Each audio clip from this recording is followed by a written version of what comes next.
Hello dear students, welcome to Linear Programming course, lecture 3 on theory of simplex method। Start करते हैं simplex method. तो हम पहले देखेंगे कि सिंप्लेक्स मेथड हम कब यूज़ करते हैं, क्यों ये सिंप्लेक्स मेथड एग्जिस्टेंस में आया। क्या होता है कि जैसे कोई लीनियर प्रोग्रामिंग प्रॉब्लम है, तो जब तक उसमें दो वेरिएबल्स हैं तो हम उसको ग्राफिकल मेथड से ग्राफ बना के टू डायमेंशनल प्लेन पे हम सॉल्व कर देते थे। बट जब दो से ज़्यादा वेरिएबल इंट्रोड्यूस होने लग गए, तीन चार पाँच या छः वेरिएबल जब आने लग गए, तो ऐसे ही एलपीपी को क्या है, ग्राफिकल मेथड से सॉल्व नहीं किया जा सकता। तो उसके लिए फिर ये मेथड आया जिसको हम कहते हैं सिंप्लेक्स मेथड। ठीक है, तो देखो क्या लिखा है, when decisions variable are more than two we use simplex method. जब डिसीजन वेरिएबल्स मींस जो x1 x2 है, जो हमारे पास वेरिएबल्स होते हैं, अगर वो दो से ज़्यादा वेरिएबल्स हो जाए तब हम क्या यूज़ करते हैं, सिंप्लेक्स मेथड यूज़ करते हैं। ठीक है, तो इसमें कुछ टर्म्स हैं जैसे कि स्लैग वेरिएबल क्या होता है। तो स्लैग वेरिएबल क्या होता है कि जैसे कि कोई इनइक्वालिटी हमारे पास less than equal to type की, तो उस इनइक्वालिटी में लेफ्ट हैंड साइड में कोई जो टर्म है that is less than equal to the terms on the right hand side, है ना। तो इसका मतलब लेफ्ट हैंड साइड में कुछ कमी है, कुछ अगर हम उसमें कुछ ऐड कर दें तो इक्वल टू हो जाएगा राइट हैंड साइड के। तो एक वेरिएबल हम उसमें इंट्रोड्यूस करते हैं, एक पॉजिटिव पॉजिटिव वेरिएबल उसमें एक ऐड किया जाता है जिससे कि उसकी वैल्यू क्या है, राइट हैंड साइड के इक्वल आ जाए। तो उसी वेरिएबल को क्या कहते हैं, स्लैग वेरिएबल। ठीक है, तो देखो क्या डिफिनेशन लिखी है, the positive variable added to less than equal to constraint to convert it into an equation. तो ऐसे एक क्या है, इनइक्वालिटी है, उसमें क्या है, एक वेरिएबल को हम ऐड कर देते हैं एक less than equal to type की, तो इस वेरिएबल को क्या नाम दिया हमने, स्लैग वेरिएबल। ठीक है, और ये जो स्लैग वेरिएबल है, देखो क्या लिखा है, slack variable contributes nothing to the value of objective function. तो ऑब्जेक्टिव फंक्शन जो है हमारा, क्योंकि ये स्लैग वेरिएबल हमने अपने आप से इंट्रोड्यूस किया है, तो हमें इसको अपने आप से इंट्रोड्यूस किया है, तो हमें ये भी ध्यान रखना है कि ये हमारे जो एलपीपी है, ऑब्जेक्टिव फंक्शन हमारा, उसमें कोई ये चेंज ना कर पाए। तो इसलिए मतलब हम उसका कोएफिशिएंट जीरो ले लेते हैं। ठीक है, तो ये इस पॉइंट का यही मीनिंग है, slack variable contribute nothing to the value of objective function. Objective function की वैल्यू में ये कुछ भी कंट्रीब्यूट नहीं करता है। ठीक है, फॉर एग्जाम्पल सपोज हमारे पास ये इनइक्वालिटी थी, 4x1 plus 5x2 is less than equal to 25। तो ये 4x1 प्लस 5x2 क्या है, लेस देन इक्वल टू है 25 से। तो इसमें अगर मैं कोई टर्म ऐड कर दूं इस वाले में, है ना, एक स्लैग वेरिएबल में इसमें ऐड कर दूं तो इक्वल टू हो जाएगा 25 के। दैट इज, इसमें हमने एक वेरिएबल ऐड कर दिया s1, तो इसमें एक वेरिएबल s1 ऐड किया, तो ये s1 जो है this is called slack variable. ठीक है,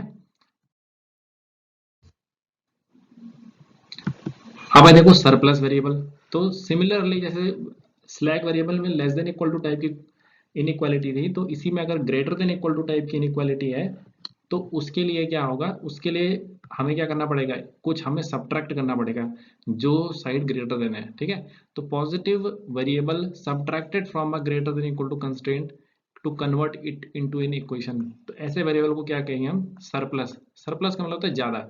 तो अगर कोई क्वांटिटी ज़्यादा है तो उसको इक्वलिटी में बनाने के लिए हमें एक वेरिएबल उसमें से सब्ट्रैक्ट करना है, उसी को हम कहेंगे सरप्लस वेरिएबल। ठीक है, और surplus variable also contribute nothing to the value of objective function. Similarly इसका भी कोएफिशिएंट हम क्या ले लेंगे, जीरो ले लेंगे। ठीक है, ये भी क्या है, ऑब्जेक्टिव फंक्शन की वैल्यू में कोई भी मीन्स इसका कोई कंट्रीब्यूशन नहीं है। ठीक है, फॉर एग्जाम्पल सपोज हमारे पास है 3x1 minus 4x2 is greater than equal 25।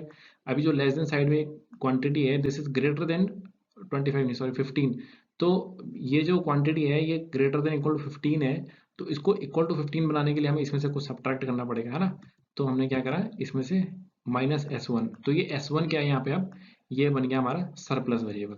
ठीक है, अब सपोज हमारे पास ये एलपीपी है, let the LPP after introducing slack and surplus variable. तो एक जनरल एलपीपी ले लेते हैं हम कि maximise z is equal to c1 x1 plus c2 x2 dot dot dot up to cn xn। ठीक है, ये तो हमारे पास एलपीपी गिवन थी, इसमें n वेरिएबल्स है सपोज। और जब हमने इसमें स्लैक वेरिएबल इंट्रोड्यूस करे, जैसे कि मान लो पहले इनइक्वालिटी हमारे पास ये थी कि a1 x1 plus a12 x2 dot dot dot a1n xn, ये है ना, ये थी suppose less than equal to b1। तो less than equal to b1 में हमने क्या करा, इसमें प्लस s1 कर दिया, है ना, तो ताकि इक्वल टू b1 की इक्वल होगी। फिर similarly a21 x1 a22 x2 dot dot dot up to a2n xn। तो ये दूसरी जो इनइक्वालिटी थी ये सपोज थी less than equal to b2, तो हमने इसमें s2 ऐड करके इसको b2 के इक्वल, मतलब इक्वल ऐसे से करके हमने, क्या हमारे पास क्या थी, m इक्वेशंस थी। तो इन सभी इक्वेशंस में हमने क्या है, s1 s2 एस एम तक हमने एम इसमें क्या कर दिए, स्लैक वेरिएबल ऐड कर दिए, ठीक है। अब वो सरप्लस भी हो सकता है कि सपोज कोई ग्रेटर देन इक्वल टू है बीच में, तो उसमें हम क्या कर देंगे -S2 या S3 इस टाइप से हम उसमें एक स्लैक सरप्लस वेरिएबल उसमें से माइनस कर देंगे, है ना। और देखो ये जो ऑब्जेक्टिव फंक्शन था हमारे पास, है ना, तो ऑब्जेक्टिव फंक्शन क्या है, ऑब्जेक्टिव फंक्शन है कि maximise z is equal to C1x1 plus C2x2 dot dot up to Cnxn, इतना हमारे पास ऑब्जेक्टिव फंक्शन था ये, ठीक है। अभी हमने पीछे पॉइंट पढ़ा था कि slack and surplus variable contribute nothing to the value of objective function, है ना। तो इसमें हमने क्या करा, S1 से लेके Sm तक ये जो स्लैक और सरप्लस वेरिएबल्स थे, इनके कोएफिशिएंट हमने क्या लिए, 0 ले लिए, इसलिए कि अगर इनकी कोई पॉजिटिव वैल्यू भी आती है तो भी क्या है, ऑब्जेक्टिव फंक्शन पे इसका कोई फर्क नहीं पड़ेगा क्योंकि उनको कोएफिशिएंट 0 है, ठीक है। तो ये हमारे पास क्या हो गई, एक जनरल फॉर्म हो गई किसी एलपीपी की, ठीक है। अब हम आगे चलते हैं। इसी को हमने देखो मैट्रिक्स फॉर्म में कैसे लिखा कि मैट्रिक्स फॉर्म में लिखा कि सपोज ये जो कोएफिशिएंट थे C1 C2 C3, इनको हमने एक मैट्रिक्स से डिनोट कर दिया, रो मैट्रिक्स से C, ठीक है। और x1 x2 xn ये जो वेरिएबल्स है इनको हमने क्या कर दिया, एक कॉलम मैट्रिक्स हमने इसको रिप्रेजेंट किया है ना। तो ये क्या हो गया, एलिमेंट्स है किसके, आर एन के, अगर ये मीन्स अगर एन डायमेंशनल स्पेस है तो आर एन के एलिमेंट है ये C और x।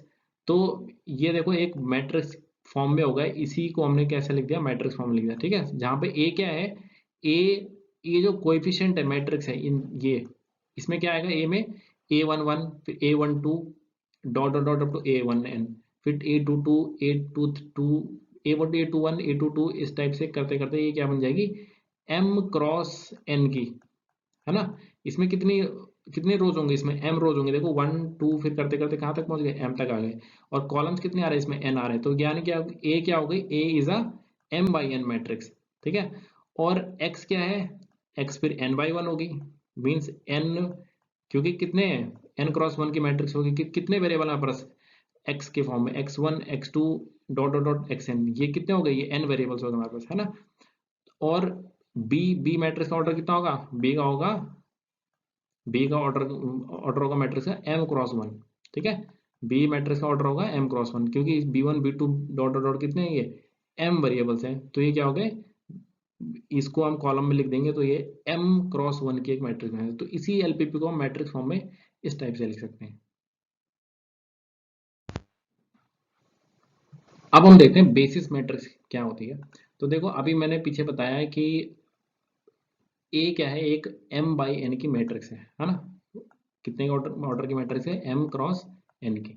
ए को हम कोएफिशिएंट मैट्रिक्स बोलते हैं। तो पहले डेफिनेशन देखो क्या लिखी है, m cross m non singular matrix B whose columns are linearly independent columns of coefficient matrix A। मतलब क्या होगा कि A मैट्रिक्स के हमने m कॉलम सेलेक्ट करे, ठीक है, m कॉलम्स सेलेक्ट करें जो क्या थे, लीनियरली इंडिपेंडेंट थे, ठीक है। तो ये लीनियरली इंडिपेंडेंट कॉलम्स हमने किसमें से, मैट्रिक्स ए से सेलेक्ट करे। अब क्योंकि ए का ऑर्डर है m क्रॉस n, तो अब हमने उसमें से m ही हमने कॉलम लिए, तो जो हमारे पास मैट्रिक्स आएगी नहीं उसको, वो उसका ऑर्डर हो जाएगा m क्रॉस m, है ना, उसको हमने b से डिनोट कर दिया। तो B क्या हो गई, एक m क्रॉस m की मैट्रिक्स हो गई जिसके कॉलम क्या है, लीनियरली इंडिपेंडेंट है। तो लीनियरली इंडिपेंडेंट है तो नॉन सिंगुलर तो अपने आप ही हो गया, है ना। तो इस B मैट्रिक्स को हम बोलेंगे कि क्या है, ये बेसिस मैट्रिक्स है। अब देखो एक से ज्यादा बेसिस मैट्रिक्स भी एग्जिस्ट कर सकते हैं यहाँ पे। सपोज इस टाइम पे मैंने क्या किया कि पहले के m कॉलम्स मैंने ले लिए और वो सारे के सारे लीनियरली इंडिपेंडेंट थे, ठीक है। वो एक सेट आ गया हमारे पास, क्या है वो बेसिस मैट्रिक्स हो गया। अब दूसरी बार मैंने क्या किया कि फर्स्ट कॉलम को छोड़ दिया और बाकी बाकी आगे के कॉलम सेम है और फर्स्ट के बदले मैंने कोई दूसरा कॉलम ले लिया, तो अब वो मैट्रिक्स दूसरी बन गई और वो वाला कॉलम भी लीनियरली इंडिपेंडेंट था अभी वालों के, तो एक दूसरी मैट्रिक्स मिल जाएगी, है ना। तो ऐसे करते करते हमें एक से ज्यादा भी हमें बेसिस मैट्रिक्स मिल सकती है, ठीक है। तो बेसिस मैट्रिक्स क्या है, एक से ज्यादा भी पॉसिबल है किसी कोएफिशिएंट मैट्रिक्स के, ठीक है। सो जो हमने कॉलम सेलेक्ट करते हैं, सपोज जैसे कि मैं बोल रहा हूँ फर्स्ट कॉलम सेकंड कॉलम, तो इस टाइप से हमने उनको नाम दे दिया, suppose beta 1 beta 2 dot dot dot beta m तक, ठीक है, क्योंकि m कॉलम्स है तो हमने इनका नाम लिख दिया बीटा m तक, हमने ये कॉलम्स हैं सपोज। तो एक मैट्रिक्स B से हमने उसको डिफाइन कर दिया, B इज इक्वल टू क्या आएगा, beta 1 beta 2 dot dot dot beta m। तो ये एक कॉलम है, ये भी एक कॉलम है, ये भी एक कॉलम है, ऐसे करते करते क्या बनेगी, मैट्रिक्स बनेगी जिसमें कितनी कितनी रोज हैं, m रोज है इसमें, है ना। तो m कॉलम्स और m रो है तो B का ऑर्डर कितना हो गया, m क्रॉस m। और ये नॉन सिंगुलर मैट्रिक्स है क्योंकि इसके रोज क्या है, इसके कॉलम्स क्या है, इसके लीनियरली इंडिपेंडेंट है, ठीक है। अब बेसिक वेरिएबल्स, अब जो हमने बेसिस मैट्रिक्स लिया है, जैसे फर्स्ट रो लिया है, फर्स्ट कॉलम लिया है, सेकंड कॉलम लिया है, थर्ड कॉलम लिया है, फिर सिक्स्थ कॉलम लिया है, सेवंथ कॉलम, इस टाइप से हमने कुछ मींस एम कॉलम्स लिए हैं। तो एम कॉलम्स के कॉरस्पॉन्डिंग एम वेरिएबल्स भी होंगे हमारे पास। जो हमारे पास एन वेरिएबल्स हैं, लीनियर इक्वेशन जो हमारे पास अभी एलपीपी है उसमें एन वेरिएबल्स हैं। एन वेरिएबल्स में से जो वो वाले एम वेरिएबल जिनके कॉरस्पॉन्डिंग वाले कॉलम हमने बेसिस मैट्रिक्स में लिए हैं, तो वो वाले जो वेरिएबल्स हैं उनको बेसिक वेरिएबल बोला जाएगा। ठीक है, जैसे कि suppose beta 1 beta 2 dot dot dot beta m, ये हमारे पास क्या थे, ये थे हमारे पास बेसिस मैट्रिक्स के कॉलम। तो बीटा 1 के कॉरस्पॉन्डिंग x1 होगा, बीटा 2 के कॉरस्पॉन्डिंग x2 होगा, बीटा 3 के कॉरस्पॉन्डिंग x3 होगा। सपोज बीटा 4 नहीं है उसमें, फिर बीटा 5 है, फिफ्थ कॉलम है, तो उसके कॉरस्पॉन्डिंग x5 होगा। तो ऐसे ऐसे एम वेरिएबल्स जो होंगे वो बेसिक वेरिएबल्स कहलाएंगे। ठीक है, और इनको कैसे डिनोट करेंगे हम, xb1 xb2 xbm। ठीक है, तो इस टाइप से हमने इनको डिनोट कर दिया है कि ये क्या है, एम वेरिएबल्स हैं। ये किसके कॉरस्पॉन्डिंग, वो बेसिस मैट्रिक्स के कॉरस्पॉन्डिंग, तो इनको हम बोलेंगे कि ये बेसिक वेरिएबल्स हैं। ठीक है, तो अब क्योंकि ये कॉलम को ये वेरिएबल्स है, तो इनको हमने क्या कर दिया, एक रो मैट्रिक्स में बना दिया। तो एक्स बी वन क्या होगा, एक्स बी एक मैट्रिक्स हो गई जिसको हमने लिख दिया कि XB1 XB2। ये XB1 XB2 है क्या, ये एक्चुअली में वही है जो वेरिएबल्स है हमारे पास, जैसे कि x1 x2 x3। सो उसमें सपोज x4 नहीं आ रहा, x5 नहीं आ रहा, फिर x6 आ रहा, तो ये क्या हो जाएगा, x1 x2 x3 x6 x7 x21 x24, इस टाइप से जो कॉलम यहाँ पर आ रहे हैं किसमें, बेसिस मैट्रिक्स में, उन्हीं के कॉरस्पॉन्डिंग वाले जो वेरिएबल हैं वो इसमें आएंगे बेसिक वेरिएबल्स में। ठीक है, तो उसको हम बेसिक वेरिएबल की डेफिनेशन हो गई है। अब आगे आ रहा है बेसिक फिजिबल सॉल्यूशन। अब क्योंकि क्या हमारे पास एम वेरिएबल्स हैं, ठीक है, और एक बी मैट्रिक्स है जो ऑर्डर एम क्रॉस एम की है। ठीक है, तो एम क्रॉस एम की एक मैट्रिक्स नॉन सिंगुलर है, तो उसका इनवर्स एग्जिस्ट करेगा। इनवर्स होगा तो इसका मतलब कि इन वेरिएबल के लिए हमें क्या मिल जाएगा, एक सॉल्यूशन मिल जाएगा, है ना। तो उसको बोलते हैं कि ये बेसिक फिजिबल सॉल्यूशन है। कैसे, कि this solution obtained from basis matrix and basic variable. Basis matrix m cross m की non singular matrix, basic variables उन्हीं एम रोज के कॉरस्पॉन्डिंग वाले एम वेरिएबल्स। तो एम वेरिएबल्स हमारे पास एम इक्वेशंस हो गई। M equations means m cross m की एक नॉन सिंगुलर मैट्रिक्स है, तो उसका सॉल्यूशन निकल जाएगा, है ना। और सॉल्यूशन कैसे निकलेगा, देखो x B is equal to क्या आएगा, बी इनवर्स। बी क्या है, नॉन सिंगुलर मैट्रिक्स है, और बी ये क्या है, ये जो स्मॉल बी, ये जो है जो राइट हैंड साइड वाला वेरिएबल, राइट हैंड साइड वाले उसको रिप्रेजेंट कर रहा था। राइट, बी का ऑर्डर कितना है, बी का ऑर्डर तो एम क्रॉस वन ही है ना शुरू से, है ना। बी का ऑर्डर तो एम क्रॉस वन है स्टार्टिंग से ही, तो बी का ऑर्डर हो गया एम क्रॉस वन।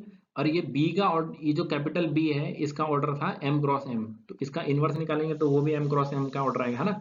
तो एम क्रॉस वन, तो इससे हमें एक सॉल्यूशन मिल जाएगा। मींस ये जो वेरिएबल्स हमारे बेसिक वेरिएबल्स थे, इनकी वैल्यू मिल जाएगी।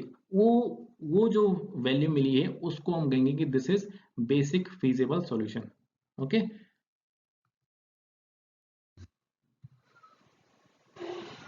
अब देखते हैं हम कि एलपीपी की स्टैंडर्ड फॉर्म कैसे लिखी जाती है। ठीक है, तो कोई एलपीपी है उसको स्टैंडर्ड फॉर्म में कैसे लिखा जाएगा, कुछ पॉइंट्स है, जैसे कि 3-4 पॉइंट है, इनको कैसे एक एक करके मैं डिस्कस करता हूँ। पहला पॉइंट लिखा है कि all the constraints should be converted to equations except the non negative restrictions. Means कि जितने भी हमारे पास कंस्ट्रेंट होते हैं, मतलब इन इक्वालिटीज होती हैं, चाहे वो ग्रेटर देन इक्वल टू हो या लेस देन इक्वल टू हो, उन सबको पहले हमने क्या करना है, इक्वालिटी में कन्वर्ट करना है। ठीक है, कैसे, slack and surplus variable introduce करके। स्लैक वेरिएबल कैसे इंट्रोड्यूस करते हैं, अभी बताया पीछे कि प्लस करके, हम जब लेस देन इक्वल टू होगा तो उसमें प्लस हम एक ऐड कर देंगे स्लैक वेरिएबल, तो इक्वल टू बन जाएगा। और सरप्लस होगा ग्रेटर देन, तो उसमें से माइनस एस कर देंगे एक सरप्लस वेरिएबल, तो इक्वल टू। ठीक है, तो पहला पॉइंट हो गया कि सारी इनइक्वालिटीज को हमने इक्वालिटीज में करना है except the non negative restrictions. Means जैसे नॉन नेगेटिव रेस्ट्रिक्शंस होता है ना कि x1 x2 x3 dot dot dot xn, ये जो वेरिएबल्स हैं ये greater than equal to zero नहीं चाहिए, तो इनको ऐसे ही रहने देंगे। ठीक है, इनमें इनमें नहीं, इनको कुछ नहीं करना है। तो इनको छोड़ के जितने की सारे हैं इनइक्वालिटीज, उनको सबको क्या है, इक्वालिटीज में कन्वर्ट करना है। दूसरा पॉइंट है the right side element of each constraint should be non negative. Means जो बी मैट्रिक्स है, स्मॉल बी से जिसको हम डिनोट करते हैं, उसके जितने भी एलिमेंट है वो सारे के सारे क्या होने चाहिए, non negative. Non negative means greater than equal to zero. ठीक है, अगर कभी ऐसा होता है कि हमारे पास कोई इक्वेशन आए, उसके राइट साइड में सपोज -2 आ रहा है ना, तो हम क्या कर देंगे, पूरी क्वेश्चन को -1 से मल्टीप्लाई कर देंगे।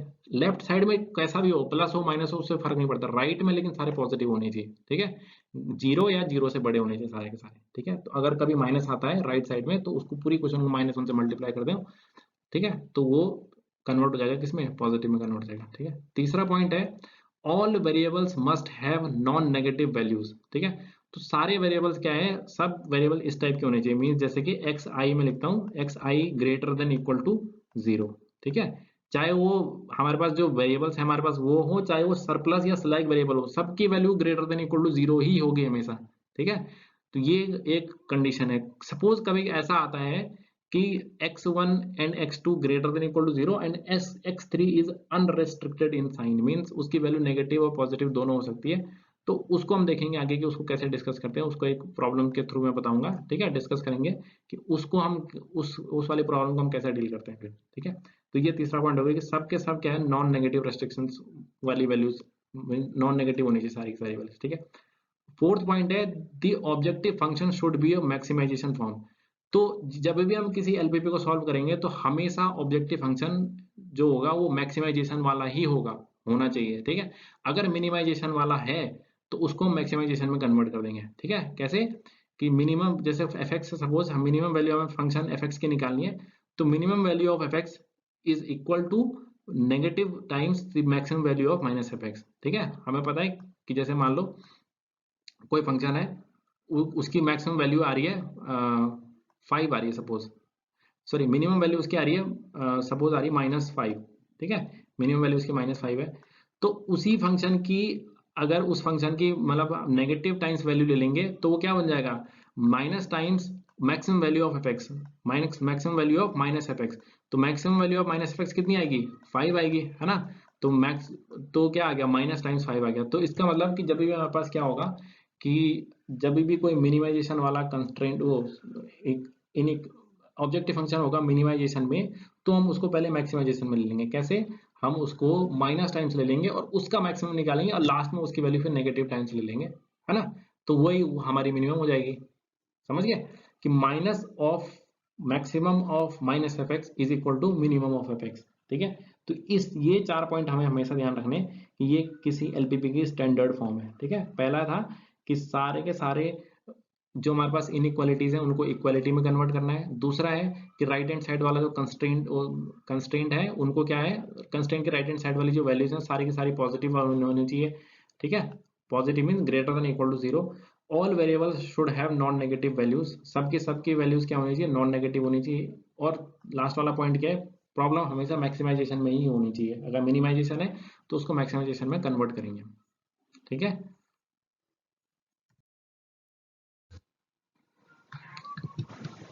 इसके बाद आता है एक फंडामेंटल थ्योरम है लीनियर प्रोग्रामिंग की, देखते हैं कि थ्योरम क्या कहती है। थ्योरम कहती है कि if a linear programming problem has, if a LPP maximum z is equal to c x such that A x equal to b and x, ये क्या है, मैट्रिक्स फॉर्म लिखी हुई किसी भी एक एलपीपी की, है ना। अभी हमने देखा कि ऐसे ही करके इसकी क्या होती है, जनरल फॉर्म होती है किसी एलपीपी की, तो ये लिखी हुई है। तो maximum z is equal to c x such that A x equal to b and x greater than equal to, ये क्या है, मैट्रिक्स फॉर्म है। Has an optimal solution then at least one of the basic feasible solution must be optimal. Means क्या हो गया कि ये theorem कह रही है कि अगर किसी एलपीपी का ऑप्टिमल सॉल्यूशन एग्जिस्ट करता है तो जितने भी हमने बेसिक फिजिबल सॉल्यूशन निकाले हैं उसमें से ही एक ऑप्टिमल सॉल्यूशन होगा, उसी में से एक ऑप्टिमल सॉल्यूशन निकलेगा, ठीक है। बेसिक फिजिबल सॉल्यूशन कैसे निकालते हैं अभी हमने पीछे देखा। क्या करेंगे, हम एक बेसिस मैट्रिक्स लेंगे, उसमें से m क्रॉस m की बेसिस मैट्रिक्स लेंगे कोएफिशिएंट मैट्रिक्स में से, ठीक है। उनके कॉरेस्पॉन्डिंग जो वेरिएबल्स आएंगे वो क्या होंगे, वो होंगे हमारे पास बेसिक वेरिएबल्स। और उसका जब सॉल्यूशन निकालेंगे हम, corresponding means solution corresponding to basic matrix and basic variable, इनके कॉरेस्पॉन्डिंग जो सॉल्यूशन निकलेगा उसको हम कहते हैं this is basic feasible solution.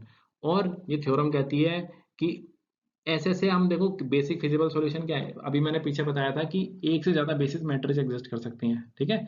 तो जितनी पॉसिबल बेसिस मैट्रिक्स एग्जिस्ट कर सकती हैं सबको हमने लिया और उसके कॉरेस्पॉन्डिंग हर एक के कॉरेस्पॉन्डिंग सॉल्यूशन निकाले तो बहुत सारे सॉल्यूशन आ जाएंगे। तो उन्हीं में से एक क्या होगा, ऑप्टिमल सॉल्यूशन होगा। तो ये थ्योरम ऐसा कहती है कि अगर ऑप्टिमल सॉल्यूशन एग्जिस्ट करता है तो उस जितने भी बेसिक फिजिबल सॉल्यूशन आए हैं उन्हीं में से एक ऑप्टिमल सॉल्यूशन होगा, ठीक है, तो ये बहुत इंपॉर्टेंट थ्योरम है। अगली एक थ्योरम कहता है कि to obtain a basic feasible solution from feasible solution, अगर हमारे पास फिजिबल सॉल्यूशन है तो उससे बेसिक फिजिबल सॉल्यूशन कैसे निकाल लेंगे। तो देखो, if a LPP has, if a LPP maximization maximum z is equal to cx such that ax equal to b and x greater than equal to 0, ये एक LPP है, has at least one feasible solution, then it has at least one basic feasible solution also। ठीक है, अगर उसका क्या है, कोई फिजिबल सॉल्यूशन एग्जिस्ट करता है तो उसका एक बेसिक फिजिबल सॉल्यूशन भी एग्जिस्ट करेगा। ठीक है, बेसिक फिजिबल सॉल्यूशन क्या होता है, अभी हमने पीछे देखा, बेसिक फिजिबल सॉल्यूशन होता है it is solution corresponding to basis matrix and basic variables. ठीक है, तो ये थ्योरम ये कहती है, तो दोनों काफी इंपॉर्टेंट थ्योरम है। हम आगे चलते हैं।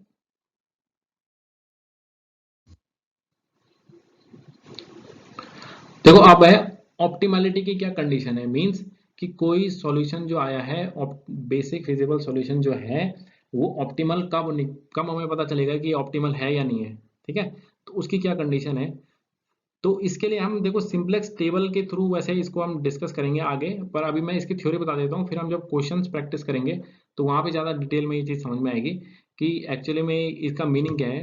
तो देखो क्या थ्योरम क्या मतलब इसका स्टेटमेंट या जो थ्योरी है वो क्या कहती है कि if for any basic feasible solution x b, suppose x b क्या है, एक बेसिक फिजिबल सॉल्यूशन है ऑफ अ एलपीपी, ठीक है, विद मैक्सिमाइजेशन ऑब्जेक्टिव फंक्शन, है ना, ये एक जनरल फॉर्म होती है maximize at any intersection of simplex algorithm z J minus C J is greater than equal to zero. अगर ये जेड जे माइनस सी जे जो है ये greater than equal to zero आता है for all non basic vectors a, then x B is an optimal solution. मतलब क्या हो गया, अब ये जेड जे माइनस सी जे कैसे कैलकुलेट करते हैं ये तो मैं सिंपलेक्स टेबल बनाऊंगा उसी में ही पता चलेगा। ठीक है, उसी से समझाऊंगा ये चीज। तो जो कह रहा है कि नॉन बेसिक, तो देखो अभी बेसिक वेरिएबल हमने देखे, बेसिक वेरिएबल कौन से थे कि जो बेसिस मैट्रिक्स थी उसके कॉरस्पॉन्डिंग जो जो वेरिएबल्स आ रहे हैं वो क्या है, वो तो हैं बेसिक वेरिएबल।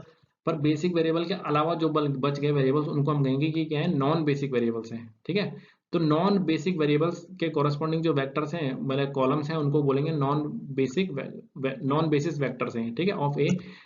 तो वो कह रहा है कि उनके लिए जो जेड जे माइनस सी जे की वैल्यू है if that is greater than equal to zero, ठीक है, ये greater than equal to zero आ जाती है, जेड जे माइनस सी जे की value greater than equal to zero आ जाती है for non basis vectors of matrix A, then x B is an optimal solution. तो उस टाइम पे वो सॉल्यूशन क्या बन जाएगा, ऑप्टिमल सॉल्यूशन आएगा। जनरली देखो क्या होता है कि जब हम कोई एलपीपी हम लेते हैं, सपोज हमारे कोई एक एलपीपी थी, ठीक है, उसको हमने सिंपलेक्स एल्गोरिथम से, अभी हम आगे करेंगे, जब हम उसको सिंपलेस्ट एल्गोरिथम से सॉल्व करना स्टार्ट किया तो पहली बार जब हमने एक एक हमने उसमें से चूज किया, एक क्या सबसे पहले बेसिस मैट्रिक्स चूज करी, ठीक है, उसके कॉरेस्पॉन्डिंग हमने एक बेसिक फिजिबल सॉल्यूशन निकाल दिया, जो बेसिक वेरिएबल्स थे उनके कॉरेस्पॉन्डिंग एक क्या निकाल गया हमारे पास, बेसिक, है ना, बेसिक फिजिबल सॉल्यूशन आ गया। अब वो सॉल्यूशन फिजिबल तो है लेकिन ऑप्टिमल है या नहीं है उसको हमें कैसे पता चलेगा, हमें ये कंडीशन चेक करनी पड़ेगी उसमें, z J minus C j greater than equal to zero. तो जनरली ये फर्स्ट टाइम में तो नहीं होता है, जेड जे माइनस सी जे क्या आता है, लेस देन नेगेटिव आता है हमेशा, ज्यादातर होता है। ऐसा नहीं होता कि पहली बार में ही हमेशा ये greater than equal to zero आ जाए। तो जनरली ऐसा होता है कि ये जो जेड जे माइनस सी जे वाली जो वैल्यू है ये क्या आती है, लेस देन जीरो, मतलब नेगेटिव नंबर आता है कुछ, सब माइनस टू माइनस फाइव कुछ भी आ सकती है नेगेटिव वैल्यू। ठीक है, तब हम क्या करते हैं उसमें एक आइट्रेशन लगाते हैं, हम आगे एक अगली टेबल में चलते हैं, वो अभी सीखेंगे हम आगे कि कैसे कैसे हुआ, कैसे हम अगली टेबल में पहुंचते हैं। तो एक आइट्रेशन लगाया हमने, उसमें अगली टेबल में पहुंचे, तो जब हम अगली टेबल में पहुंचे तो फिर हम वहां पे बेसिक वेरिएबल बदल जाते हैं, फिर अब जो पहले बेसिक वेरिएबल थे वो नॉन बेसिक बन जाएंगे कुछ कुछ, और जो नॉन बेसिक थे वो बेसिक वेरिएबल कन्वर्ट हो जाएंगे। ठीक है, अब हम आगे देखेंगे वो कैसा होता है। तो कुछ वेरिएबल उसमें से चले गए, एक चले गया, सपोज एक बेसिक वेरिएबल आ गया, अब फिर हमने क्योंकि बेसिक वेरिएबल बदल गए तो सॉल्यूशन तो अभी भी फिजिबल है वो, ठीक है, बट क्या वो ऑप्टिमल है, तो फिर उसके लिए हमें जेड जे माइनस सी जे कैलकुलेट करेंगे। अगर ये नेगेटिव आ रहा है अभी भी, तो इसका मतलब अभी भी उसमें कोई ना कोई एक ऐसा वेरिएबल है जिसकी वजह से ये नेगेटिव आ रहा है, ऐसा कोई बेसिक बेसिक मतलब जो बेसिक वेरिएबल है उसमें ऐसा एक जिसकी वजह से ये नेगेटिव आ रहा है, तो वो फिर उसको चेंज करके हमें दूसरा वेरिएबल उसमें डालेंगे। उसका भी एक प्रोसेस है कि वो क्यों, ऐसा नहीं कि किसी को भी हमने चेंज कर दिया, उसके लिए मिनिमम रेशो वगैरह निकालते हैं, वो अभी जब सिंपलेक्स टेबल में पहुंचेंगे वहां पे मैं समझाऊंगा। तो क्या करते हैं हम, उसमें से एक बेसिक वेरिएबल को लिया, उसको हटा दिया, उसको नॉन बेसिक बना दिया, और नॉन बेसिक वाले को फिर हमने बेसिक वेरिएबल में डाल दिया। फिर हमने चेक करा फिर हो सकता है कि फिर से नेगेटिव आ रहा है ये जेड जे माइनस सी जे। अगर जेड जे माइनस सी जे फिर नेगेटिव आ रहा है, इसका मतलब फिर से अभी एक और वेरिएबल है उसमें कि जिसकी वजह से नेगेटिव आ रहा है, फिर हम उसको चेंज करके दूसरा वेरिएबल डालेंगे वहाँ पे। तो ऐसे करते करते जिस टाइम पे z J minus C j greater than equal to zero आ जाए, ठीक है, greater than equal to zero आ जाए तो सभी के लिए, किसके लिए, जो नॉन बेसिक बेसिस वेक्टर्स हैं, ठीक है, उनके कॉरेस्पॉन्डिंग जब ये greater than equal to zero जिस टाइम पे आ गया, तो उस टाइम पे हम बोलेंगे कि this solution is optimal solution to the LPP. ठीक है, अभी ये जो मैंने अभी थ्योरेटिकली बताया ये, इसको हमें आगे जब हम प्रॉब्लम सॉल्व करेंगे उसमें डिस्कस करेंगे, तो इजी है, ऐसा कुछ बहुत टफ नहीं है ये चीज। ठीक है, हम एक सिंपलेक्स टेबल बनती है, उसके बाद एक आइटरेशन लगा के दूसरी टेबल बनती है, फिर तीसरी टेबल, ऐसे करके 2 3 4 टेबल में लगभग हमेशा आंसर आ जाता है। ठीक है, अगर एग्जिस्ट करता है तो जरूरी नहीं आंसर आएगा, सपोज अगर एग्जिस्ट ही नहीं करता उसको सॉल्यूशन ऑप्टिमल सॉल्यूशन है ही नहीं, इनफिजिबल है, अनबाउंडेड है, बहुत सारी चीजें हैं, तो वो अलग अलग केस है, वो हम बाद में देखेंगे। जब अगर सॉल्यूशन एग्जिस्ट करता है ऑप्टिमल सॉल्यूशन, तो जनरली वो 3 या 4 आइटरेशन में आ जाएगा। अगर उसको तीन तीन वो वेरिएबल्स पर डिपेंड करता है कि उसमें कितने वेरिएबल्स हैं। ठीक है, तो अब आगे चलते हैं। अब ये अनबाउंडेड सॉल्यूशन कंडीशन कि सॉल्यूशन अनबाउंडेड कब होता है। ठीक है, जैसे 2 डायमेंशन में कब होता है एक एलपीपी का सॉल्यूशन अनबाउंडेड, हम कहते हैं कि जो उसका फिजिबल सॉल्यूशन है वो बाउंडेड नहीं है। ठीक है, बाउंडेड सॉल्यूशन कब होता है फिजिबल सॉल्यूशन एलपीपी का, वहां पे बताया था कि जो हमारे पास फिजिबल रीजन आ रहे हैं, अगर उसको किसी एक सर्कल के अंदर हम बंद कर सकते हैं, फाइनाइट रेडियस के सर्कल के अंदर, तो वो बाउंडेड रीजन है।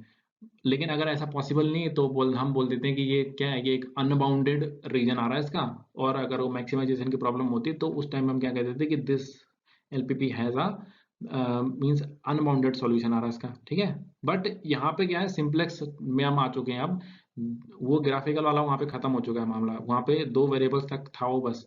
ठीक है, तो ये 2 3 4 कितने भी वेरिएबल्स हो उसमें सिंपलेक्स तो हर किसी में लग जाएगा। ठीक है, तो सिंपलेक्स मेथड में हमें कब पता चलेगा कि ये सॉल्यूशन अनबाउंडेड हो चुका है, क्योंकि वहां पे ग्राफ तो ड्रॉ नहीं कर सकते हम, तो हम उसके लिए कंडीशन क्या है देखो, if any iteration of simplex algorithm we get, किसी एक आइट्रेशन में हम सिंपलेक्स एल्गोरिथम पे हमें ऐसा कंडीशन आ जाए कि जेड जे माइनस सी जे जो है वो लेस देन मतलब नेगेटिव आ रहे हैं for at least 1 j, and for this j y I J is greater than equal less than equal to, मतलब जिस, ये देखो मैंने अभी ऊपर बताया कि ये क्या है, नेगेटिव आते रहते हैं, तो नेगेटिव तो ये आते हैं, यहाँ पे बताया था कि ये नेगेटिव आते रहते हैं, जिस टाइम पे greater than equal to zero हो गया वो तो ऑप्टिमल सोल्यूशन। लेकिन अभी भी मान लो ये नेगेटिव आ रहा है किसी जे के लिए, और उसी जे के लिए जो वाई आई जे है, ये वाई आई जे क्या है ये अभी मैं अभी टेबल से ही समझा पाऊंगा, टेबल बनेगी आगे जाके, उस वो y I j less than equal to आ गए। ठीक है, वाई आई जे सारे के सारे नेगेटिव आ गए, और वाई आई जे सारे के सारे नेगेटिव आ गए और ये भी नेगेटिव आ गया, तो उस टाइम पे हम कहेंगे कि ये क्या है, ये अनबाउंडेड सॉल्यूशन का एग्जाम, मतलब ये सॉल्यूशन अनबाउंडेड हो चुका है अब। ठीक है, तो ये अब हाथ से निकल चुका है, मींस अभी अनबाउंडेड है, अब इसका कोई सॉल्यूशन एग्जिस्ट नहीं करेगा, मतलब अनबाउंडेड सॉल्यूशन नहीं आएगा इसका। समझ गए? तो ये वाई आई जे क्या है, ये तो अभी टेबल बनाएंगे हम, उसी में पता चलेगा कि वाई आई जे जब वाई आई जे भी greater less than equal to zero आ जाए और जेड जे माइनस सी जे भी लेस देन जीरो आ जाए, तो ऐसे केस में हम बोलेंगे कि सॉल्यूशन इज अनबाउंडेड। ठीक है, तो हम चलते हैं नेक्स्ट। अब देखो ऑल्टरनेट ऑप्टिमा, जैसे हमने ग्राफिकल मेथड में भी डिस्कस किया था, ऑल्टरनेट ऑप्टिमा का मतलब है कि जब एक से ज्यादा पॉइंट पे सेम सॉल्यूशन आने लग जाए और वो ऑप्टिमल सॉल्यूशन भी हो। ठीक है, तो तो उसको हम बोलेंगे कि एक से ज्यादा इसके सॉल्यूशन एग्जिस्ट कर रहे हैं, ऑप्टिमल सॉल्यूशन। तो ऑल्टरनेट ऑप्टिमा, ऑल्टरनेट वाला एक से ज्यादा, तो ऑप्टिमा ऑल्टरनेट ऑप्टिमा इसलिए an alternate optima of a LPP is said to exist if this set of variables giving the optimal value of objective function is not unique। ठीक है, unique नहीं है, यूनिक मतलब एक से ज्यादा सेट ऑफ वेरिएबल्स हैं जो सेम उसके ऑप्टिमल वैल्यू दे रहा है। समझिए, ये मतलब वही हो गया कि ग्राफिकल मेथड के हिसाब से एक से ज्यादा पॉइंट पे इसका सेम वैल्यू आ रही है, ऑप्टिमल वैल्यू आ रही है, तो वैसे केस उसको क्या कहते हैं, हम ऑल्टरनेट ऑप्टिमा कहते हैं। ठीक है, मतलब वो सेट जो है, the set of variables giving the optimal value of the objective function is not unique. ठीक है, तो ये इसका ऑल्टरनेट ऑप्टिमा का मीनिंग है। कंडीशन क्या है ऑल्टरनेट ऑप्टिमा की, कंडीशन ये है कि if Z J minus C J is equal to zero for all non basic variables and Y I J is greater than zero. ठीक है, इसका क्या मतलब है कि जो जेड जे माइनस सी जे अभी मैं पीछे बता रहा था कि वो जब जीरो आ जाए किसके लिए, for every non basic variable, जितने भी नॉन बेसिक वेरिएबल्स हैं सभी के लिए वो Z J minus C J equal to zero आ गया, और वाई आई जे जो है, वाई आई जे क्या है, पॉजिटिव है उनके लिए। तो वो कंडीशन क्या है, इसका मतलब क्या है कि ऑल्टरनेट ऑप्टिमा एग्जिस्ट कर रहा है इस केस में। दूसरी कंडीशन भी इसकी एक ठीक है, इसमें क्या लिखा, for at least one I, at least one I, है ना, एक आई के लिए ऐसा होना चाहिए मीन्स, ठीक है, y I J is greater than zero, then there exist an alternate optima, ठीक है। अब दूसरी कंडीशन क्या है, देखो दूसरी कंडीशन ये है कि if Z J minus C J is equal to zero, Z J minus C J equal to zero आ रहा है for some non basic variables and Y I J is, इस टाइम पे देखो less than equal to zero है, और यहाँ पे क्या लिखा, for all I equal to one to M, जितने भी आई हैं I equal to one to M सभी के लिए, ये देखो अभी ये वाई आई जे जेड जे माइनस सी जे, ये तो अभी सिंपलेक्स टेबल में चलेंगे, वहां पे सब कुछ क्लियर हो जाएगा, पर अभी थ्योरी इसकी मैं बता रहा हूँ कि इसका मीनिंग कि इस ये वहां पे जब क्योंकि वो क्वेश्चन सॉल्व करेंगे तो हम ये कंडीशन आ जाएंगे कि जीरो आ गया तो मैं बोल दूंगा कि ये भाई ये तो अल्टरनेट ऑप्टिमा का कंडीशन है, तो वो कैसे पता, क्योंकि उसकी थ्योरी अभी मैं बता रहा हूँ फिर, ठीक है। तो ये थ्योरी हमें ध्यान में रखनी है, इसको ये जब ध्यान में रहेगी थ्योरी तो तभी जाके हम जो वहाँ पे क्वेश्चन सॉल्व करेंगे तो वो ज़्यादा इजीली समझ में आएंगे और हमें उसका पता चलेगा कि ऐसा क्यों हो रहा है, ठीक है। तो जेड जे माइनस सी जे जीरो आ रहा है और ये सारे के सारे क्या है, less than equal to zero है, वाई आई जे एक्चुअली में कॉलम है उसी सिंप्लेक्स टेबल का, अगर उसमें सारी के सारी क्या है, सारी की सारी value less than equal to zero है फॉर ऑल आई, ठीक है, फॉर ऑल आई इसमें लिखा है, और देखो ऊपर वाले में क्या लगा, फॉर एटलीस्ट वन आई, तो ये कंडीशन काफी इंपॉर्टेंट है, जब ग्रेटर देन जीरो है फॉर एटलीस्ट वन आई और ये less than equal to zero है for all I one to M, then there is an alternate optima of the LPP, ठीक है। तो ये कंडीशन हो गई। एक इसमें एक इंपॉर्टेंट नोट भी है, देखो इसको आप लोग देखो ध्यान से, क्या लिखा है, if some constraint is similar to objective function then the problem has an alternate optimum solution, ठीक है, या फिर इनफाइनाइट सॉल्यूशन के। मतलब क्या हो गया कि जैसे मैंने उसमें बताया था ग्राफिकल मेथड में कि जब कोई कंस्ट्रेंट पैरेलल हो जाए किसके, ऑब्जेक्टिव फंक्शन के जो कोएफिशिएंट हैं उन्हीं के सिमिलर कोएफिशिएंट आ जाए किसी किसी के एक कंस्ट्रेंट के, तो उस टाइम पे क्या होता है कि ऑल्टरनेट ऑप्टिमा का केस एग्जिस्ट करता है, इवन उस लाइन पे जितने भी पॉइंट है वो सारे के सारे उसके सॉल्यूशन होते हैं, ठीक है। तो यहाँ पे ये इसमें सिंप्लेक्स में भी ऐसा ही है कि अगर किसी किसी कंस्ट्रेंट, कोई कंस्ट्रेंट में सिमिलर हो जाए, सिमिलर मीन्स जो कोएफिशिएंट है वो एक तरह से सिमिलर है किसके, ऑब्जेक्टिव फंक्शन के, तो उस केस में क्या है, ऑल्टरनेट ऑप्टिमा एग्जिस्ट करता ही करता है, और वो क्या है, मतलब एक से ज्यादा उसके सॉल्यूशन होते हैं, mean infinite number of point जितने हैं सब के सब सारे पॉइंट उसको सेटिस्फाई करेंगे, ठीक है। अब हम आगे चल, अब देखो एक एग्जांपल है, सपोज ये हमारे पास, इसमें क्या एग्जांपल क्या कह रहा है कि show that x1 is equal to 4, x2 is equal to 0, x3 is equal to 0 and x4 is equal to 4 is an optimal basic feasible solution to the LPP, ठीक है। तो हमें क्या दिखाना है कि ये optimal basic feasible solution to the LPP. अभी देखो ऑप्टिमलिटी की कंडीशन क्या देखी थी हमने पीछे कि z J minus C j greater than equal to zero आना चाहिए, ठीक है। और पहले देखो हम क्या किस एलपीपी की बात कर रहे हैं कि maximum Z is equal to x one plus two x two plus zero x three plus zero x four, ये हमारे पास एलपीपी है such that x one plus two x two plus x three equal to four, x one plus four x two plus x four is equal to eight. अब देखो यहाँ पे ध्यान देने वाली बात यह है कि जो x3 और x4 है उनका कोएफिशिएंट क्या है, जीरो है ना, देखो यहाँ पे जीरो है। तो और इस वाली इक्वेशन में देखो, इन दोनों इक्वेशन में इसमें x3 ऐड किया गया, इसमें x4 है, इसका मतलब x3 और x4 ऐड किया गया, तो ये क्या हो गया, x3 क्या हो गया और x4 क्या हो गया, ये हो गए स्लैग वेरिएबल्स हो गए, ठीक है। तो पीछे जो सॉरी पीछे जो हमने डिनोट किया था किससे, पीछे हमने डिनोट किया था S1 S2 से हमने डिनोट किया, तो यहाँ पे x3 x4 लिख दिया हमने इसी क्वेश्चन में। तो ये क्या हो गए, ये स्लैग वेरिएबल्स हैं, है ना। तो एक एलपीपी रही होगी maximum Z is equal to x1 plus two x two, x1 ये इतनी रही होगी सिर्फ कि maximum Z is equal to इतना, और x1 plus two x two is less than equal to 4, x1 plus four x two is less than equal to 8, है ना। तो ऐसी एलपीपी रही होगी। तो हमने क्या करा, x3 और x4 इसमें स्लैग वेरिएबल इंट्रोड्यूस करे और ऑब्जेक्टिव फंक्शन में इनके कोएफिशिएंट 0 0 ले लिया, ठीक है। तो हमें क्या चेक करना है, बताना है कि ये जो सॉल्यूशन हमने लिया है x1 इज इक्वल टू इतना, x2 x3 x4 is equal to इतना, तो ये क्या है, इसका basic optimal basic feasible solution है, ठीक है। तो इसके लिए हमने क्या किया, सबसे पहले हमने इसको मैट्रिक्स फॉर्म में लिखा। तो मैट्रिक्स फॉर्म में इस इक्वेशन को कैसे लिखा है, maximum Z is equal to c x, A x equal to b and x greater than equal to zero, जहाँ पे कि ये जो सी है, सी क्या है, कोएफिशिएंट ऑफ ऑब्जेक्टिव फंक्शन, इसका कोएफिशिएंट क्या है, देखो 1 2 0 एंड 0, तो ये क्या आ गया 1 2 0 एंड 0, तो इसको C1 C2 C3 C4 से हमने इसको डिनोट कर दिया कि ये C1 है, ये C2 है, ये C3 है, ये C4 है। ठीक है, ये क्या है, ये देखो, ये यहाँ से लिए हमने, ये यहाँ से लिए, इनके कोएफिशिएंट है ये, ठीक है, ये x1 का, ये x2 का, x3 का, x4 का, जहाँ पे x क्या है, ये x1 x2 x3 चार वेरिएबल है। a क्या है, मैट्रिक्स है, ये इनके कोएफिशिएंट है ना, 1 1 1 2 1 1 2 1 0 इस टाइप से, और ये 1 है, ठीक है, 1 2 1 0 1 4 0 1।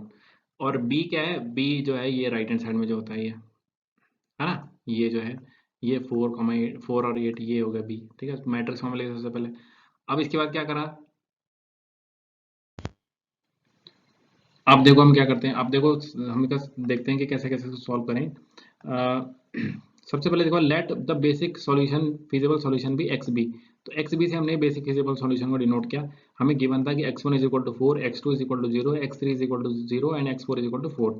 ठीक है, तो इसको हमने एक मैट्रिक्स फॉर्म में लिख दिया कि xb इज इक्वल टू 4 0 0 4। ये क्या था, ये हमारे पास क्या मिल गया हमें, ये बेसिक फिजिबल सॉल्यूशन। अब इसको चेक करना है हमें कि क्या ये ऑप्टिमल सॉल्यूशन है। ठीक है, तो ऑप्टिमल सॉल्यूशन के लिए हमें देखो, पहले हमने क्या करा है कि इनमें जो नॉन जीरो वेक्टर हैं, कौन से, x1 और x4 है ना, ये देखो ये दोनों तो जीरो है, तो इसके अलावा कौन से बच गए, x1 और x4 जो नॉन जीरो वेक्टर्स बच गए, तो उनको, उनके कोएफिशिएंट हमने जो सी मैट्रिक्स पीछे देखी थी उसमें से हमने उनके कोएफिशिएंट लिख दिया 1 और 0। ठीक है, तो उसको CB1 और CB2 हमने, ये जो एलिमेंट है CB1 है, ये CB2 है। ठीक है, अब बेसिस मैट्रिक्स क्या हो जाएगी, x1 और x4 के कॉरस्पॉन्डिंग जो कॉलम्स है किसमें, मैट्रिक्स ए में, तो कौन सा कॉलम होगा, फर्स्ट कॉलम और फोर्थ कॉलम, तो बीटा 1 और बीटा 4, या फिर A1 और A4 कह सकते हैं हम, कि जो ए मैट्रिक्स है उसका फर्स्ट कॉलम और फोर्थ कॉलम, तो फर्स्ट कॉलम ये है और ये फोर्थ कॉलम है। ठीक है, तो ये ले लिया हमने। Since A2 and A3 second and third columns of vectors a are not basic in b, ठीक है, क्या है कि ये बेसिक वेरिएबल नहीं है, तो ये क्या हो गए, नॉन बेसिक वेरिएबल्स हैं, है ना, तो ये नॉन बेसिक वेरिएबल्स हैं।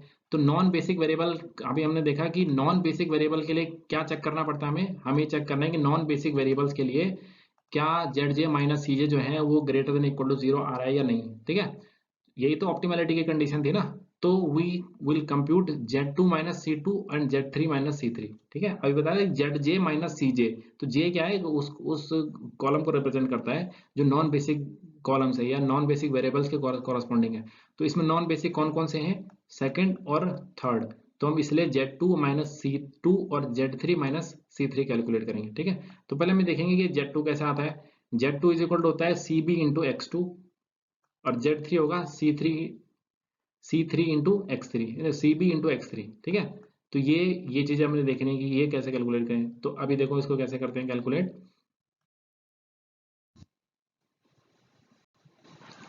First we calculate X3 and, तो पहले X2 और X3 कैलकुलेट करें, तो X2 क्या है, X2 क्या है, बेसिक वो फिजिबल सॉल्यूशन है ना, तो X2 क्या है, B इनवर्स इंटू A2। तो इसका मतलब क्या हो गया कि इसका B का इनवर्स निकाल के भी कर सकते हैं, या फिर ऐसे भी कर सकते हैं कि B को हमने इधर मल्टीप्लाई कर दिया, तो B into X2 is equal to क्या हो गया, A2 के इक्वल, तो B into X2 is equal to A2 है, तो दैट मीन्स क्या हो गया, ये B मैट्रिक्स से 1 1 0 1, तो इनको मल्टीप्लाई किया हमने, इस X2 को हमने फिलहाल ऐसे डिनोट कर दिया कि X12 X22। तो ये क्या हो गया, देखो ये इसको मल्टीप्लाई किया हमने, तो फर्स्ट रो सेकंड को ये इस टाइप से आ गया कि x12 इज इक्वल टू 2 के इक्वल आ गया, और जब सेकंड रो को इससे मल्टीप्लाई किया तो ये 4 के इक्वल आ गया, ये वाला, है ना, तो इसकी वैल्यू हमने यहाँ से ये रख दी 2, तो इसकी वैल्यू भी 2 आ गई, तो ये 2 2 हो गया। इसका मतलब कि ये जो x2 है ये क्या बन गई, ये ऐसे बन गई, ये 2 2। ठीक है, ये कॉलम वेक्टर बन गया। सिमिलरली x3 निकालेंगे, x3 क्या होता है, b इनवर्स इंटू A3, तो b इनवर्स ये इधर चल जाएगा, तो b आ जाएगा इधर बन गया, तो b into x3 is equal to A3। तो इस x3 को फिलहाल हमने लिख दिया x31 x32, और फिर इसको भी सिमिलरली हमने मल्टीप्लाई किया, तो x31 की वैल्यू आएगी 1, और इसकी वैल्यू आएगी सेकंड वाले की, इसकी वैल्यू आएगी -1। तो ये क्या बन गया, देखो ऐसा बन गया 1 और -1। ठीक है, क्या बन गया ये x3, तो ये आ गया हमारे पास। अब हमारे पास क्या, देखो x2 और x3 आ चुका है, अब हमें कैलकुलेट, तो देखो Z2 कैलकुलेट करा, तो Z2 कैसे कैलकुलेट करा, CB इंटू X2, तो CB देखो CB1 CB2 इंटू X1 मतलब मीन्स क्या करा हमने, ऐसे देखो ये था CB1 जो हमने पीछे लिखा था ना कि CB1 और CB2 कौन से, कोएफिशिएंट ऑफ बेसिक वेरिएबल। ठीक है, ऐसे इंटू क्या, कौन सा वाला, ये जो X2 की वैल्यू आई थी अभी पीछे, है ना, ये आई थी ना X21 ऐसे लिख रहे थे हम इसको x22, तो ये ठीक है, तो इसको हमने ऐसे मल्टीप्लाई करा इसके साथ, तो ये आएगा। तो इन सब की वैल्यू अब हमें पता है कि इसकी वैल्यू 1 थी, इसकी वैल्यू 2 है, इसकी वैल्यू 0 है और इसकी वैल्यू भी 2 है, तो सबको मल्टीप्लाई करके ऐड करके सबको क्या आ गया, सबको मैं ऐड करके हमारे पास आ गया 2। ठीक है, तो ये आ गया 2। सिमिलरली हमने Z3 की वैल्यू निकाली CB इंटू x3, तो x3 की अभी हमने वैल्यू निकाल चुकी है, इसकी 1 और -1 आ रही है और C इसकी तो वैल्यू सेम ही है खैर, तो ये आ गया 1। तो इसकी वैल्यू 2 आ गई, इसकी वैल्यू 1 आ गई, तो Z2 माइनस C2 कितना हो गया, Z2 माइनस C2 मतलब Z2 की वैल्यू 2 आई है और C2 क्या है, कोएफिशिएंट ऑफ उसका है ना, C2 क्या है, उसका कोएफिशिएंट है किसका, वेरिएबल x2 का, किसमें, जो ऑब्जेक्टिव फंक्शन था उसका कोएफिशिएंट कितना है, मींस जो हमने स्टार्टिंग में C मैट्रिक्स लिखी थी ना एक, कि C एक मैट्रिक्स है, वो कैसी मैट्रिक्स थी, 1 2 0 0 ऐसे थे ना, कि coefficient of basic variables, mean जो हमारे पास ऑब्जेक्टिव फंक्शन है उसके कोएफिशिएंट 1 2 0 0 इस टाइप से थी, तो x2 हो गया, ये मतलब ये C2 हो गया हमारे पास है ना, तो C2 की वैल्यू 2 है और Z2 की वैल्यू अभी कैलकुलेट कर दी, इसकी वैल्यू तो 2 - 2 ये 0 आ गया, और Z3 माइनस C3, तो Z3 की वैल्यू आई है 1, C3 कितना आ रहा है इसमें देखो, C3 यहाँ पे 0 है, तो 1 - 0 इज इक्वल टू 1 आ गया। तो इसका मतलब क्या होगा, ये दोनों नंबर क्या आ गए, नेगेटिव तो नहीं है, मतलब ग्रेटर देन इक्वल टू 0 आ रहा है ना ये दोनों के दोनों, तो इसका मतलब ZJ माइनस CJ, मतलब दोनों के दोनों लिए एक्स नॉन बेसिक वेरिएबल के लिए हमने ZJ माइनस CJ कैलकुलेट करा, वो ग्रेटर देन इक्वल टू 0 आ गया, तो उस केस में क्या हो गया, 10 ZJ minus CJ greater than equal to 0 for J equal to 1 और 2, तो 1 और 2 नहीं होना चाहिए यहाँ पे, एक्चुअली होना चाहिए 2 और 3। ठीक है, 2 और 3 के लिए हमने क्या करा था, ZJ माइनस CJ कैलकुलेट करा था, तो ये क्या हो गया, ग्रेटर देन इक्वल टू 0 आ गया, hence the given basic feasible solution is optimal, तो क्या हो गया, ऑप्टिमलिटी की कंडीशन सेटिस्फाई होगी। The maximization, the maximum value of objective function की मैक्सिमम वैल्यू क्या होगी, maximum Z is equal to C B into X B, तो सी बी ये कोएफिशिएंट मैट्रिक्स थी और एक्स बी क्या था, जो बेसिक वेरिएबल के कॉरस्पॉन्डिंग जो इनकी जो वैल्यू है 4 4, तो इनको मल्टीप्लाई करके 4, तो 4 इसकी ऑब्जेक्टिव मैक्सिमम वैल्यू आ गई किसकी, ऑब्जेक्टिव फंक्शन की। ठीक है, तो देखो क्या करा, सब कुछ बहुत ईजी है, कुछ नहीं करा, हमने कुल मिला के कैलकुलेट करना था जेड जे माइनस सी जे, ठीक है, for J is equal to जो नॉन बेसिक वेरिएबल उनके लिए, तो नॉन बेसिक वेरिएबल थे यहाँ पे कौन कौन से, सेकंड और थर्ड वेरिएबल है ना, सेकंड और थर्ड वेरिएबल थे, नॉन बेसिक वेरिएबल थे, तो Z2 माइनस C2 हमने कैलकुलेट करना और Z3 माइनस C3, तो हमने पहले Z2 कैलकुलेट करा और Z3 कैलकुलेट करा, और C2 C3 की तो वैल्यू हमें पता ही है ऑब्जेक्टिव फंक्शन में जो सेकंड और थर्ड वेरिएबल का कोएफिशिएंट है, तो ये दोनों के दोनों ग्रेटर देन इक्वल टू 0 आ गए, ऑप्टिमलिटी की कंडीशन सेटिस्फाई हो गई। ठीक है, तो ये एग्जांपल इस टाइप का है, तो इस टाइप के और भी एग्जांपल्स हैं, तो ये हो गया लगभग थ्योरी, जो सिंपलेक्स मेथड की जो मेन जो बेसिक थ्योरी थी पीछे की, तो वो हमने सारी डिस्कस कर चुकी है। अब अगले लेक्चर में हम सिंपलेक्स मेथड पे हम क्वेश्चन सॉल्व करेंगे सारे, ठीक है, जितने भी हम कुछ अलग अलग टाइप के हम प्रॉब्लम जितनी आ सकती हैं सिंपलेक्स मेथड में, वो सारी की सारी हम टेबल और फॉर्म में हम उनको सॉल्व करेंगे। ठीक है, तो थैंक यू सो मच।